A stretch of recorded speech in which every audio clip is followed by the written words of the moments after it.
An offender at the Jefferson City Correctional Center. This call is from a correctional facility and may be monitored and recorded. To accept this free call, press 1. To refuse this free call, press 2. If you would like to thank you for using Securus, you may start the conversation now. So like I said, y'all, I ran to the driver's side of the woman's car, and they named the family, the two people that was in the car, that's husband and wife. Their last name Kate, Miss Kate, and Mr. Kate. And like I said, I opened the door. I was scared, and I just sit down on Miss Kate's left leg. Again, her husband, he pulls her over the clutch to drop the driver's seat. Take the car, just don't hurt us. Again, I don't say not one word. I don't say get out, I don't push him, and all I did was I did sit on her left leg. When he pulled her out, like I said, the car stalled. I got it started. I took off. One of the police officers stayed at the scene. The other one chased me in the car. I get away. I ditched the car. When I ditched the car, I go get two of my friends, and I get in the car, and I said, man, take me back on Truce, man. I'm on 50-50 Truce. I just had a car ready. So when I get up there, I see that it's taped off, and immediately at that moment, I knew somebody had lost their life. I know what that yellow tape looked like. I know what that yellow tape means. I went back to my neighborhood. Now I'm nervous. I'm scared. I don't know what. I'm confused, man. I'm confused. So what I did was, I get my money. I go get me a hotel room way out, and I stay in a room. I watched the news that evening, and that's sure behold, it's on the news. You looking for a suspect. Then they showed my picture. So at that moment, I'm like, man, what I done just did. Just that quick, your life changed. Just that quick. So I called my grandma. My grandma said, well, they done kicked in my house out here looking for you, and I don't know. I want you to be safe. I don't want the police to do nothing to you. I don't want them to hurt you if they find you. And so I went to talk to a lawyer by the name of Willis L. Tony. And I turned myself in. Willis L. Tony. I turned myself in. He told me, man, best thing to do is turn yourself in. They talking about you a lot downtown and so on and so forth. So I turned myself in. When I turned myself in on 63rd Street. There was a police station out there on 63rd Street. When I turned myself in, that moment when I turned myself in, I walked right up in there and I said, hey, y'all looking for a guy by the name of Gerald L. Johnson. Lady ran me. She said, no, we're not looking for you. I said, yeah, y'all looking for me. I'm the one that had the record on 50-50 Truce. I say this. I'm not going to lie to you. So they come to get me. They take me down. They take me in Linton on 63rd and Truce. On 63rd Street, police station. They got a part in it where they take you downstairs and you sit in this little booking area. They book me in, fingerprint me, whatever. Well, he didn't even fingerprint me. Just book me in. Put me in there. Now, one time at that moment right then was I read my Miranda rights. I was never read my rights. None of that. Sit in the cage, Patty, about an hour later, come in, Patty Wagon, take me down 1125 Locust. That's the main headquarters. When they get me down there, of course, everybody know the script. Detectives can't wait to get me down there. So they get me in this room. They interrogate me. He's talking to me. But when he get me in there, Willis L. Tony, he tells them, do not get no statement, do not take no statement of none from him unless somebody is present. As soon as he leaves, they do just the opposite. Put me in a lineup. They put me in a lineup with some people. Of course, the case. So they say they pick me out. They identify me. They got me in the interrogation room. They interrogate me, and I just stayed quiet.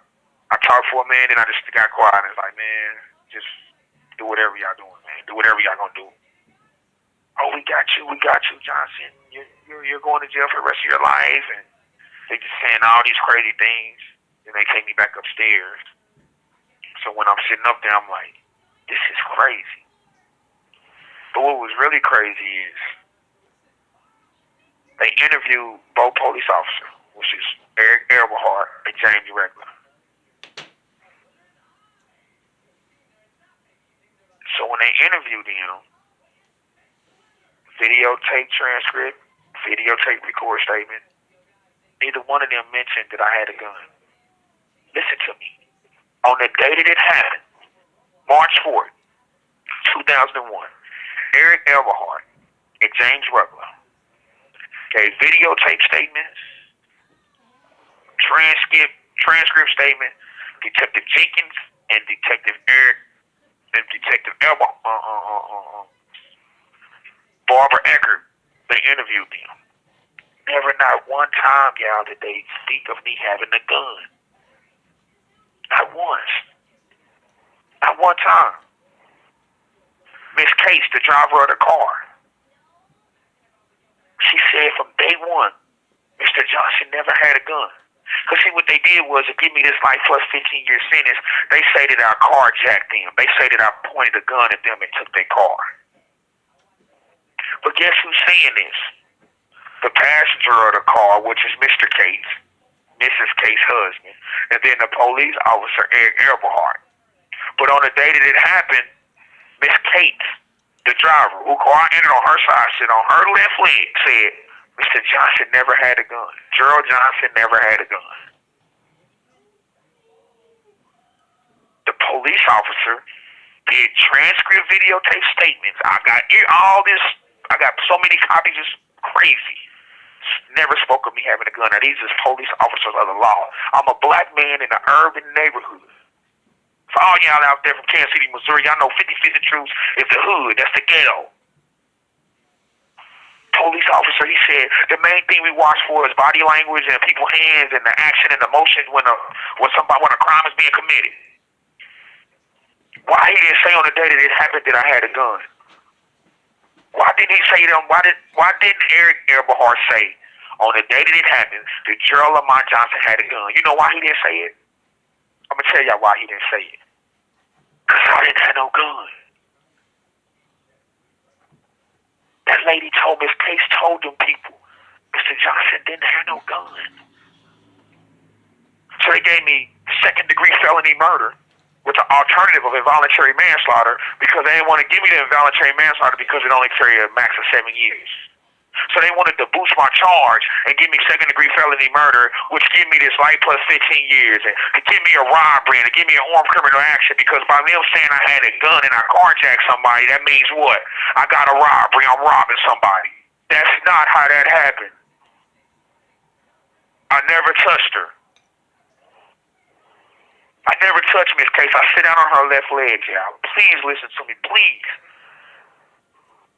I didn't tell her to get out of her car. I didn't do none of that. I didn't say not one word. Not one. They charged me with second-degree felony murder. That's how the indictment reads. Second-degree felony murder with an alternative of involuntary manslaughter. Count 2, first-degree robbery. Count 3, armed criminal action. Count 4, leaving the scene of a motor vehicle accident. And count 5, resisting arrest. I never had a gun. Here's the crazy thing. This call is from a correctional facility and may be monitored and recorded. Here's the crazy thing, y'all. A year later at trial, Officer Eberhart took the stand and said I had a gun cupped in the palm of my hand. Now here's a police officer, Kansas City, Missouri police officer, that's been working for the police department for 3+ years and some change, and he said on the day that it happened, nothing about a gun. A year later at trial, how did he all of a sudden take oath in trial in front of a jury of 12 and say, Mr. Gerald Johnson had a gun cupped in the palm of his hand? You telling me that's justice? You telling me that's fair? Listen, to everybody that listen to this, I'm guilty of the car wreck. It ain't a day that I don't wake up in this prison cell and I don't reflect back on the stuff that brought me to prison. My apology and my sympathy, I promise you my remorse is to the family. And when I say simply, I ain't saying it in a nonchalant way, in a fancy way, in a disrespectful way. I'm saying it in the way I never meant to take Miss Taylor's life, man. I never meant to run into that lady and take her life. And I sit in this prison for 20 plus years, and I sit and thought about this stuff. I didn't know coming through the door. I'm a young man. I'm a little boy. I'm 45 years old now. James Ruggler, the other police officer, they wouldn't even let him testify. They wouldn't even let him take the stand. They lied and said he was out the country. He the one who chased me halfway on foot. If I had a gun, that man would have shot me. Come on, man. Y'all know that, man. We know this. You know how many people in prison have read my case? I'm in jailhouse lawyers have read my case and they showed me so much stuff. The system failed me. Yeah, they failed me. They misused me. They misused me.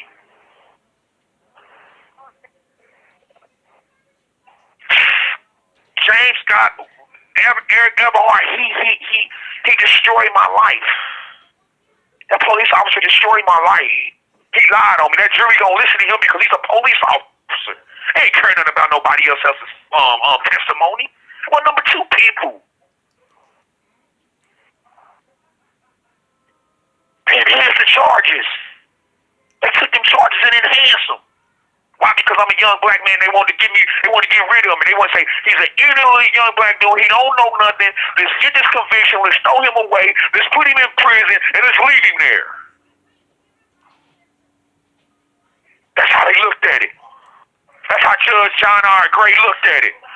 That's how the prosecutor Kathleen D. Mahoney looked at it. That's how that lawyer that beat me out of my money like that, Johnny Price, that's how he looked at it.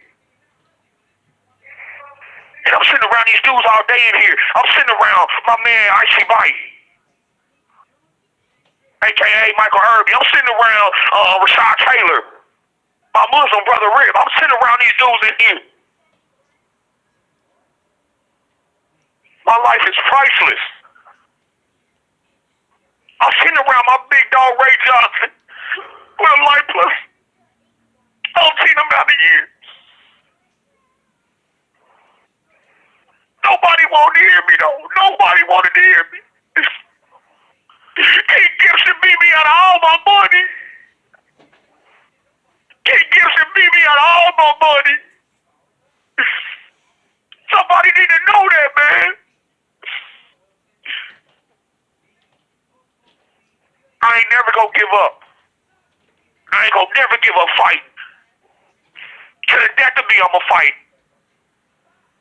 I ain't had no gun. And all I asked was for somebody to listen. Why nobody wanted to listen? Why nobody wanted to read my case? Why nobody wanted to go in there and comb through there and see what the justice system is doing us in here? My guy Michael Jackson in here fight for his life. We ain't just in here talking. G. Peters Baker, you know what your life is, your office is doing? That conviction integrity unit, that shit is flawed. Y'all ain't trying to give us no fair shake. Ain't no fair shake in this justice system. Everybody's about a dollar. Everybody about scratching each other's back. Everybody's about trying to get big rate, get their name seen and heard. We doing this from the mud, man. We doing this from the mud. We waking up every morning in these prison cells fighting. Y'all ain't doing nothing to listen to us. And y'all think because we black young men that we don't deserve a second chance. And we do. I'm exposing all y'all cockroaches. Yeah, I don't care if you don't listen. I'm going to talk and I'm going to tell my story whether you listen or not. Yeah, don't let Lester Holt come and interview me because I'm going to tell him break it down to it. Y'all use us, man. I'm going to set the stage. I'm going to set the standard. YouTube, I'm going to set the standard. Gerald Lamont Johnson, 308-640 going to set the standard. Y'all don't care about us. Like plus 15 years for a car wreck. I changed my life around here. Blood, sweat, and tears. I walk this yard and help these little dudes.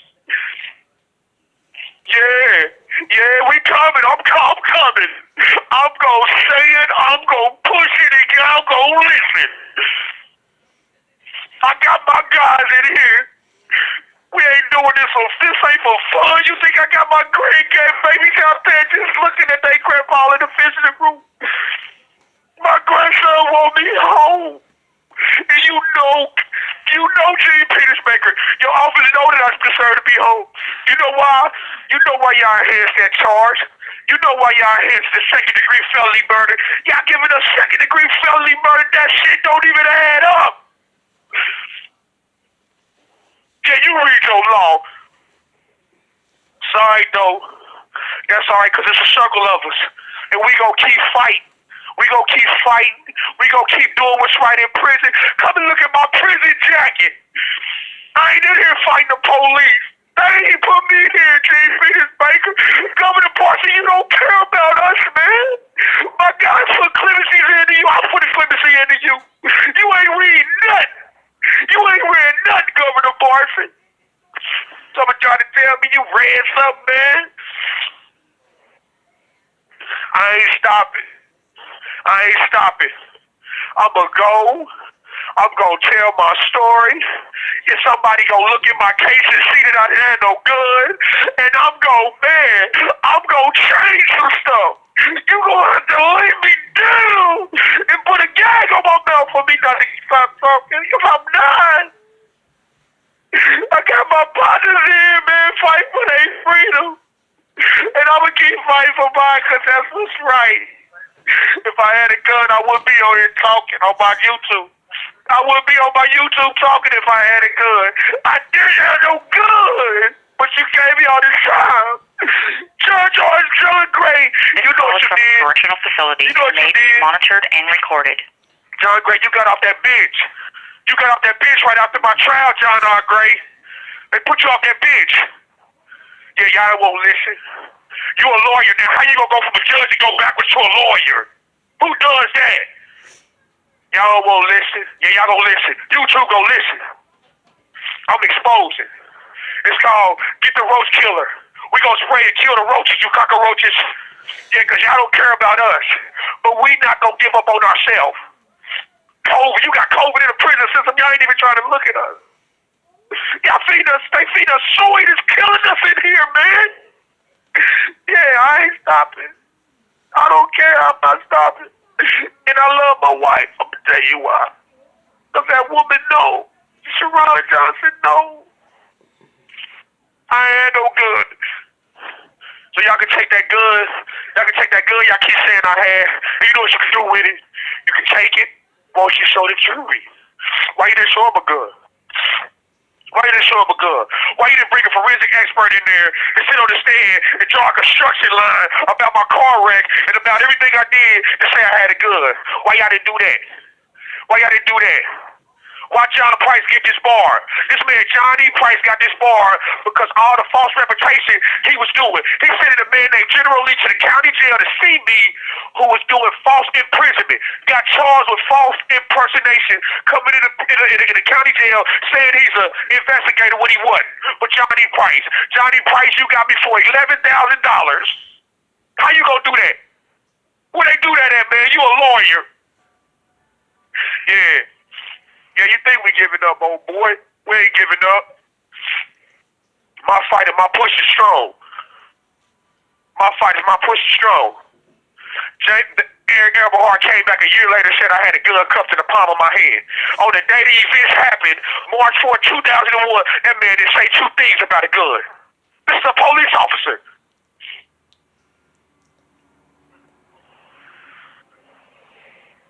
Y'all did that. Y'all did that. Y'all got me. Somebody gonna hear me though. Somebody gonna hear me though. Somebody gonna hear me. All the newscast stations I try to reach out to You have 1 minute left. and try to get them to do an interview, somebody's gonna hear me. Somebody gonna hear me. Somebody gonna hear me. And I wanna thank y'all to all those that listen. To all those that's listening to this. Because it's the truth. And about my case, I can show you facts. I can show you everything. In fact, all you got to do is go talk to Miss Shauna Cates. She gonna tell you, Mr. Johnson never had a gun. Eric Eberhard didn't say that on the day that it happened. On the day that it happened, he didn't speak of a gun. I'm gonna be up all night writing about this. All night. God bless everybody, man. One love. One.